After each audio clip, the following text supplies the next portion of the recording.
देश के हालात हैं कि अकल की हद में जो महदूद हो वो दिल नहीं होता, कि अकल की हद में जो महदूद हो वो दिल नहीं होता, गर हो भी तो वो दिल इश्क के काबिल नहीं होता।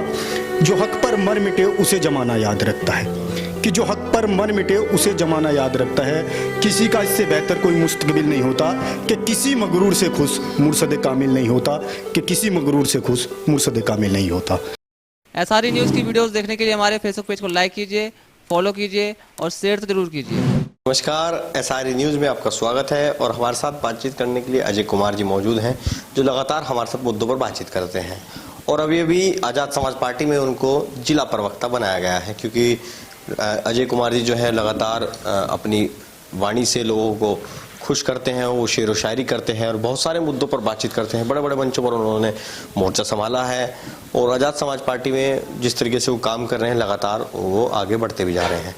अजय जी, बहुत बहुत स्वागत है और बहुत बहुत शुभकामनाएं आपको जो पार्टी में पद मिला है, और क्या कहना चाहेंगे अपने दर्शकों से? पहले तो बहुत बहुत शुक्रिया मनीष भाई आपका कि आपने मुझे आज टाइम दिया अपनी बात कहने का, और धन्यवाद करना चाहूँगा बड़े भाई आदरणीय एडवोकेट चंद्रशेखर आज़ाद जी का, जिन्होंने मुझ पर विश्वास जताया। और धन्यवाद करना चाहूँगा आदरणीय जो हमारे प्रभारी हैं प्रवीण गौतम, जो हमारे जिला अध्यक्ष करणवीर सिंह जी, और धन्यवाद समस्त साथियों का और बहुजन समाज में जन्मे तमाम महापुरुषों का आशीर्वाद सदा मेरे साथ रहे। और ये जो शोषित वंचित वर्ग है, इसकी आवाज़ मैं हमेशा इसी प्रकार से उठाता रहूँ।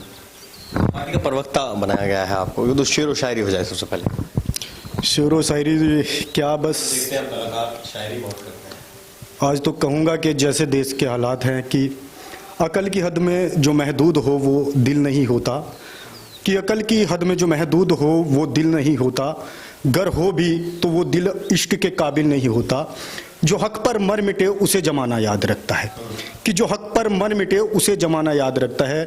किसी का इससे बेहतर कोई मुस्तकबिल नहीं होता, कि किसी मगरूर से खुश मुर्शद कामिल नहीं होता, कि किसी मगरूर से खुश मुर्शद कामिल नहीं होता।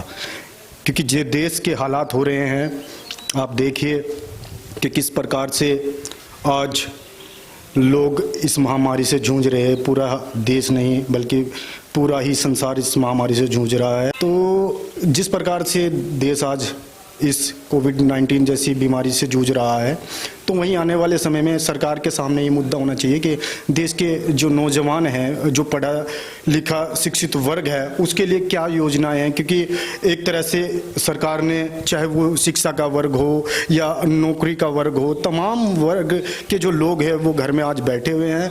और सरकार की नीतियां देखिए कि एजुकेशन को बंद करके, और मैं देख रहा हूँ कि सरकारी जो शराब खाने हैं, जो ठेके हैं वो खोले जा रहे हैं। बल्कि आज होना ये चाहिए कि इस परिस्थिति से कैसे निकला जाए। और आज आप विपरीत स्थिति में ये देखिए कि जिस प्रकार से विपक्ष में सब शांत है और वहाँ केवल और केवल एक चेहरा अपनी बात रख रहा है, वो है एडवोकेट चंद्रशेखर आज़ाद। आप देखिए इसके सहारनपुर ज़िले में अभी 3 दिन पहले एक लड़की के साथ बलात्कार हो जाता है। बलात्कार, रेप की घटना आप देख रहे हैं कि रेप की घटना हो जाती है, बलात्कार हो जाता है। उस लड़की को फिर जहर देकर मार दिया जाता है।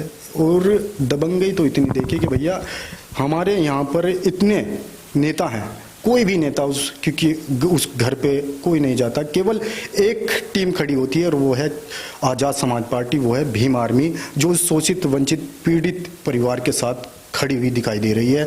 और साथियों, जहां एक तरफ आपको बता दूं कि जब इस देश में हमेशा ही भाईचारे को लेकर, प्रेम बंधुत्व को लेकर ये देश हमेशा ही आगे पदोन्नति करता है। किसी एक वर्ग को लेकर अगर आप चलोगे तो ये देश कभी भी उन्नति नहीं कर सकता। क्योंकि जब देश आज़ाद हुआ तो हमारे मौलाना अब्दुल कलाम आज़ाद ने हमारे मुस्लिम भाइयों को कहा कि हे मेरे मुस्लिम भाइयों, आपको कहीं जाने की ज़रूरत नहीं।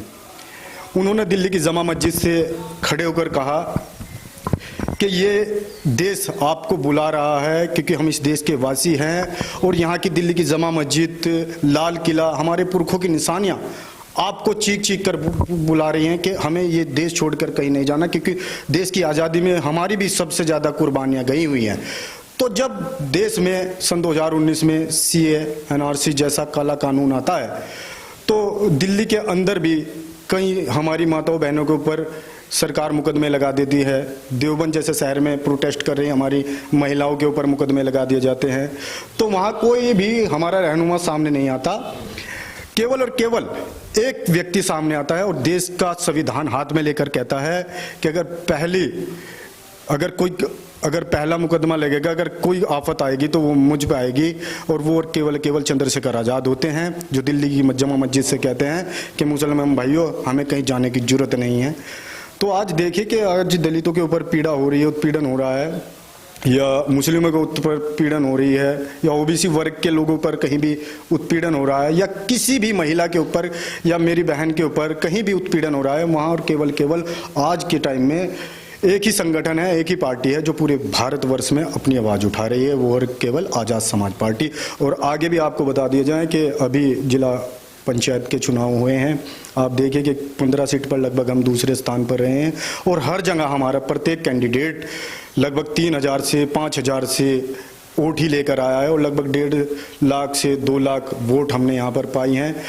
और एक नई पार्टी को लोग पूरा अपना समर्थन दे रहे हैं। कहीं ना कहीं युवाओं की उम्मीदें हैं, कहीं ना कहीं उन किसानों की उम्मीदें हैं, कहीं ना कहीं उन मजदूरों की उम्मीदें हैं, और कहीं ना कहीं जो लोग अभी तक शांत थे उन्हें कहीं एक आस की किरण दिखाई दी है। और वो आस की किरण आपको सन 2022 में भी इसी प्रकार दिखाई देगी, क्योंकि अब परिवर्तन की लहर आ चुकी है।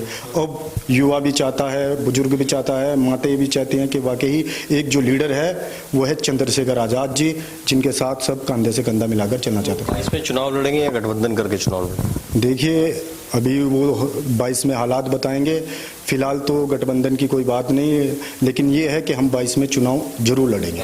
जी हाँ, जीत निश्चित है। मनीष भाई, आपसे मेरा एक इंटरव्यू तब हुआ था जब हम बुलंदशहर में पहला चुनाव लड़े थे। हमने आपको तब भी बताया था कि बुलंदशहर के वासी हमें बहुत लाइक कर रहे हैं, पसंद कर रहे हैं। वहाँ की जनता ने हम पर विश्वास दिखाया, वहाँ पर हम तीसरे स्थान पर रहे पहली बार जब चुनाव लड़ा। और फिर हमने दिल्ली में चुनाव लड़ा, वहाँ पर भी हमें पूरा समर्थन मिला। और अब जिला पंचायत में आप देखें मुजफ्फरनगर जैसे शहर में किस प्रकार से बहुत बड़ी पार्टी के रूप में हम उभर कर सामने आए। बिजनौर जैसी पार्टी में हम बहुत बड़े स्तर पर हमें समर्थन मिला है। और पूरे ही प्रदेश में हमारे लगभग 45 से ज़्यादा जिला पंचायत प्रत्याशी जीतकर सामने आए हैं। तो ये परिवर्तन चाह रहे हैं, और ये परिवर्तन आपको आगे भी बड़े स्तर पर देखने को मिलेगा। कि जिस प्रकार नौजवान आज जिस प्रकार से बहुजन महापुरुषों की मिशन मूवमेंट की बात कर रहा है, नौजवान जिस प्रकार से मान्यवर काशीराम साहब ने सपना देखा था, बाबा साहब डॉक्टर भीमराव अंबेडकर जी ने सपना देखा था, उन तमाम सपनों को लेकर आज चंद्रशेखर भाई आज़ाद जी के पीछे हम कदम से कदम मिलाकर तमाम नौजवान आज चल रहा है। तो परिवर्तन जरूर ही निश्चित परिवर्तन आपको देखने को मिलेगा। तो ये थे हमारे साथ बातचीत करने के लिए एडवोकेट अजय कुमार जी, जो लगातार मुद्दों पर बातचीत करते हैं और पार्टी में जिला प्रवक्ता के रूप में उनको नियुक्ति दी गई है। इस वीडियो को शेयर कीजिए, चैनल को सब्सक्राइब करिए और वीडियो को लाइक जरूर कीजिए। धन्यवाद।